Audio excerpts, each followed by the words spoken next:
નમસ્કાર દર્શક મિત્રો, હું છું રૂપલ લુણીચિયા. સંપૂર્ણ ન્યૂઝમાં આપનું સ્વાગત છે.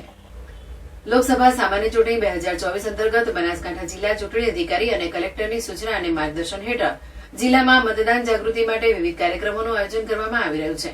વધુમાં વધુ મતદારો મત આપવા માટે પ્રોત્સાહિત થાય તે હેતુથી સ્વીપ અને ટીપ અંતર્ગત મતદાન જાગૃતિ માટે અલગ અલગ પ્રયત્નો કરવામાં આવી રહ્યા છે તથા જિલ્લામાં 50%થી ઓછું મતદાન ધરાવતા અને પુરુષ કરતા સ્ત્રીઓનું મતદાન 10%થી ઓછું હોય તેવા બૂથોમાં ચુનાવ પાઠશાળાની રચના કરી તે બૂથોમાં મતદાનની ટકાવારી વધે તે માટેના સતત પ્રયત્નો થઈ રહ્યા છે.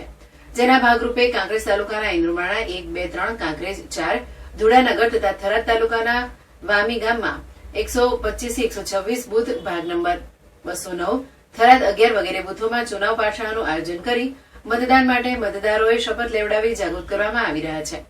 મતદાનની ટકાવારી વધારવા માટે અને લોકોને મતદાન અંગે પ્રેરણા આપવા લાખણીમાં રેલીનું આયોજન કરવામાં આવ્યું હતું. જોરાપુરા તથા દાંતીવાડાની મોટી મહુડીમાં રંગોળી સ્પર્ધાનું આયોજન તથા શિક્ષકો અને બાળકો દ્વારા ડોર ટુ ડોર સંપર્ક કરી મતદાન માટે અપીલ કરવામાં આવી હતી.